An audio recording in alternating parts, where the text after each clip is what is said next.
Agora, por exemplo, eu estou lendo as obras do grande escritor português Aquilino Ribeiro. Os personagens de Aquilino Ribeiro são realmente camponeses, pessoas simples. Mas para contar a vida dele, ele usa todo o vocabulário da língua portuguesa. É um dos escritores de vocabulário mais rico que eu já vi. Se elas fossem contar a sua própria vida, não conseguiriam perceber em si mesmas o que ele está mostrando ali.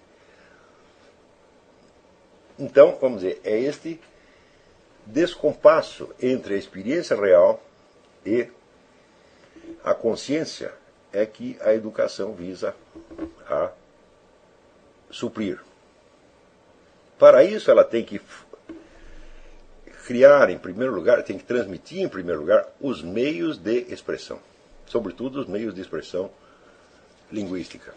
Tem que ensinar as pessoas, né, a dizer o que se passa na sua experiência real. Acontece o seguinte, a experiência humana é infinitamente variada. Quer dizer, cada indivíduo humano tem a sua própria história, suas próprias circunstâncias, suas próprias memórias, etc, etc, etc. Né? E a linguagem, quer dizer, o vocabulário em uso num determinado meio social é mais ou menos o mesmo para todas aquelas pessoas. Quer dizer, você tem formas de expressão mais ou menos padronizadas. Somente os escritores, e quando eu falo escritor não digo qualquer um que publique livros, eu estou falando de escritores que trabalham dentro de uma tradição literária, né, e que têm consciência dessa tradição e que aprenderam com ela, quer dizer, escritores de fato, né, somente os escritores se dedicam a flexibilizar a linguagem e enriquecê-la de modo que ela possa expressar experiências reais. Daí porque o aprendizado da literatura é essencial. Não no sentido em que ele é aprendido nas faculdades de letras, porque nas faculdades de letras as obras de arte literária se transformam em objetos de estudo. Elas é que são o objeto. Está entendendo? Ora, uma coisa é você saber usar uma linguagem e outra coisa é você tomá-la como objeto de estudo. Está entendendo? Então, por exemplo, você pode saber tudo sobre mecânica de automóveis sem saber guiar um automóvel. Mecânica de automóvel você aprende num livro. Um garoto que mal tem aprendido a ler, ele pode ler um livro de mecânica de automóveis e aprender tudo, mas ele não sabe guiar. Não é isso? Quer dizer, o pé dele não vai nem alcançar o acelerador, o breque, embreagem, entendeu? E por outro lado, você pode dirigir um carro perfeitamente bem sem ter a menor ideia de como e por que aquilo funciona. Tá certo? Basta isso para você perceber a diferença que existe entre você se apropriar da linguagem como meio efetivo de expressão e você estudar as obras de arte, né, da palavra como objetos. Né? Esses dois enfoques são tão diferentes que este segundo pode se tornar um obstáculo ao primeiro. Porque quando você toma de algo como objeto, você se desidentifica dele. Você perde aquela relação próxima, cálida, afetuosa com o objeto e você o considera friamente como uma coisa que está separada de você. Agora, pergunto eu, o que acontece quando pessoas que não têm o domínio efetivo, o domínio prático da linguagem, começam a estudar obras de arte literária como objetos? Elas se imbecilizam definitivamente. Tá entendendo? Então se tornam pessoas incapazes de expressar sua experiência real e somente capazes de tecer considerações, tá certo,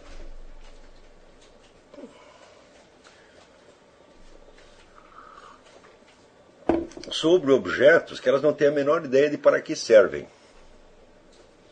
Tá certo? Então, é muitíssimo importante que nesta fase dos nossos estudos vocês não estudem obras de arte literária como objeto.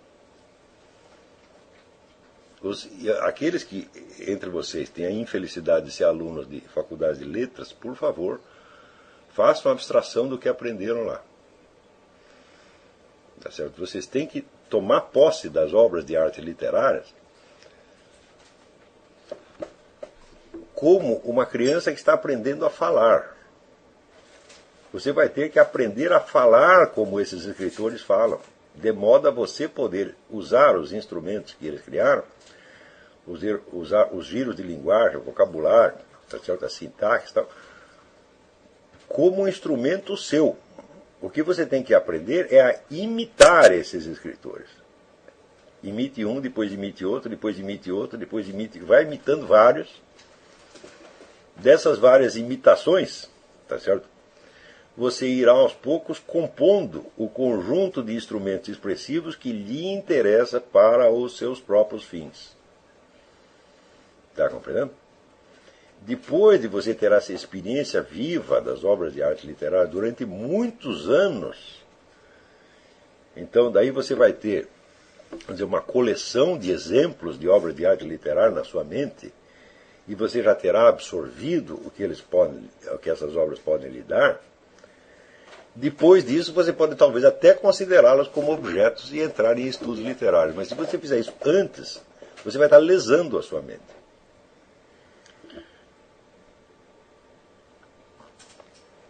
Do mesmo modo, os estudos de gramática. Você deve aprender a gramática imitando escritores, não estudando gramática. O estudo da gramática faz sentido depois que você tem o uso da linguagem, daí você vai analisar aquelas estruturas e dar o nome delas. Está entendendo?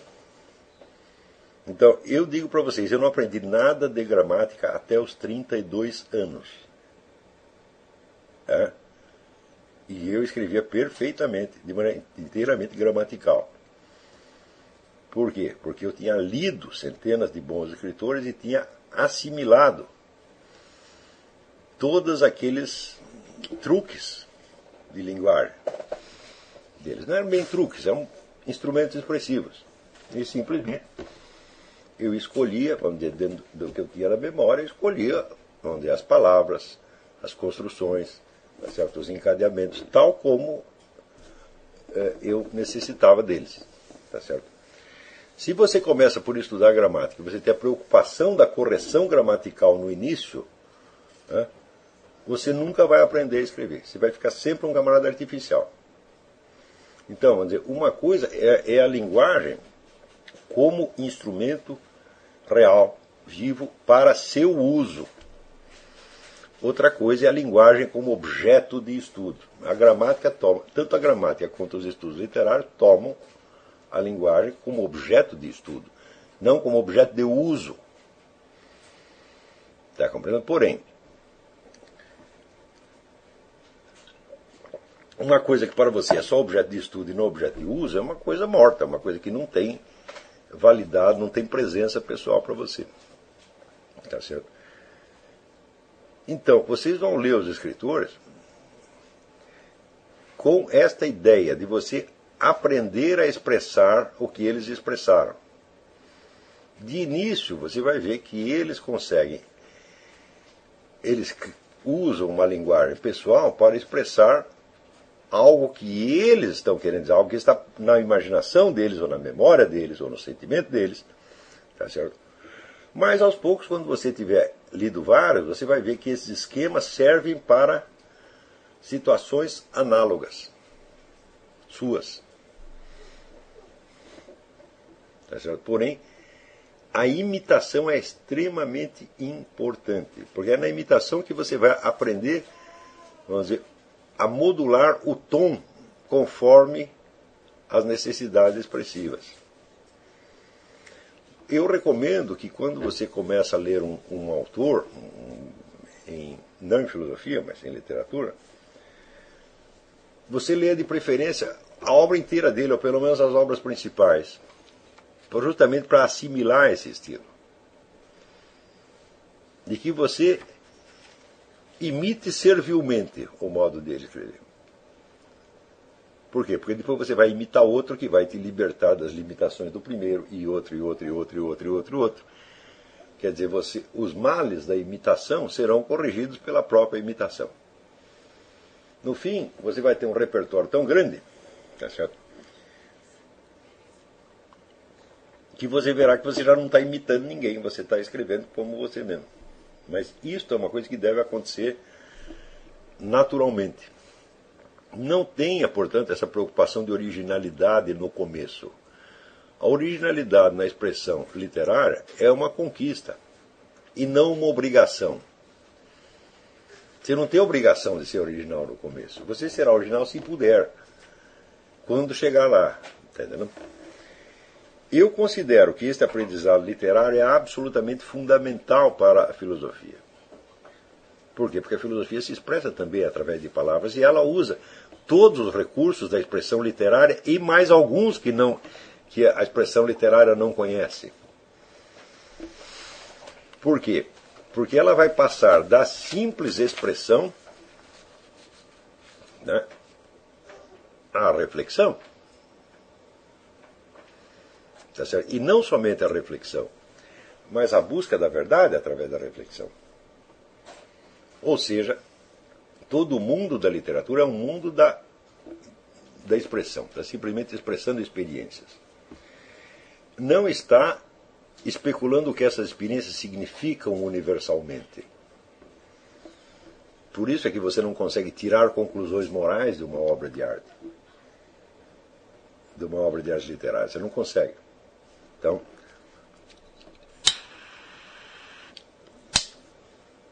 porque na conclusão moral você está passando da mera expressão da experiência para uma reflexão mais profunda, tá certo? Em face de critérios que se pretendem universalmente válidos. Se o romancista, o novelista, fosse parar para fazer isso, ele não ia poder acabar de contar a história, porque a mente dele ia se complicar de tal modo com questões teoréticas, não é isso? Que ele ia acabar escrevendo um tratado de moral, de filosofia moral, tá certo? Ou de psicologia, ou coisa assim. Então, vamos dizer, a passagem da expressão literária para a reflexão não é nem uma passagem direta. Você vê que na teoria dos quatro discursos existe o primeiro andar, que é a expressão da experiência, então é a poética. Existe um segundo andar, que é a retórica. Na retórica, você já não está mais falando apenas de universos possíveis. Aristóteles diz que as obras de arte literária contam não aquilo que aconteceu, mas aquilo que poderia ter acontecido. Não é isso? Mesmo quando você está contando uma história real, por exemplo, num romance histórico, tá certo? Você está contando aquilo não como real, mas como possível. Tá certo? Ora, quando você entra no discurso retórico, o discurso retórico já é, em primeiro lugar, um discurso de autojustificação. É um discurso que é a favor ou contra alguma coisa. Portanto, ele implica uma escolha pessoal. Essa escolha não existe na obra de arte poética. Por quê? Porque ela é apenas o mundo possível. Você não está ali sendo convidado a tomar uma atitude.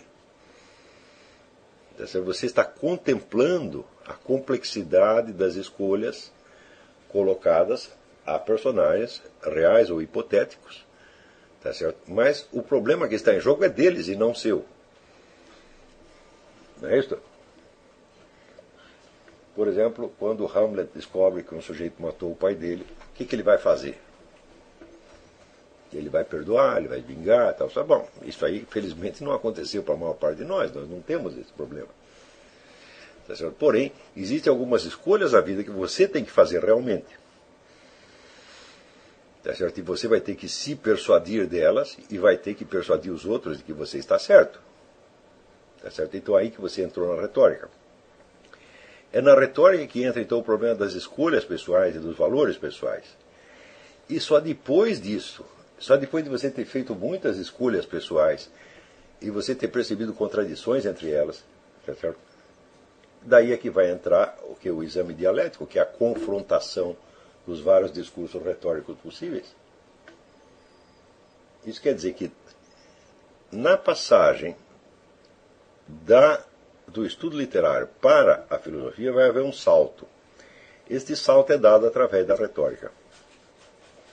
Tá certo? Quer dizer que é o mundo das escolhas pessoais, é o mundo da vontade, é o mundo do poder, é o mundo da influência, tá certo? É o mundo da política, é o mundo da propaganda. Tá certo? Ora, portanto, este é um mundo que implica a mediação de toda a sociedade humana.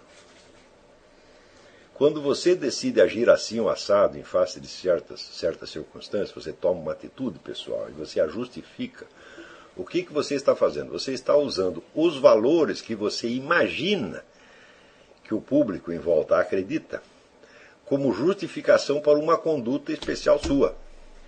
Então você está fazendo uma mediação, quer dizer, a sociedade, tal como você a concebe, está funcionando como mediadora entre a sua conduta e o público, ou o ouvinte para o qual você quer justificar aquilo. Tá certo? Também digo eu, se você não tem um certo domínio disto, você não vai chegar na reflexão. Tá entendendo? Quer dizer que a sequência dos 4 discursos é a sequência natural da educação humana. Quer dizer que primeiro você aprende a imaginar o mundo, né? Ou seja, você aprende a conquistar uma linguagem que seja suficientemente rica, ampla e flexível para dar conta da sua experiência real e simplesmente expressá-la, dizer o que está acontecendo. Em seguida, você entra na esfera das atitudes e escolhas pessoais, você entra na esfera do exercício da moralidade. Não é isso?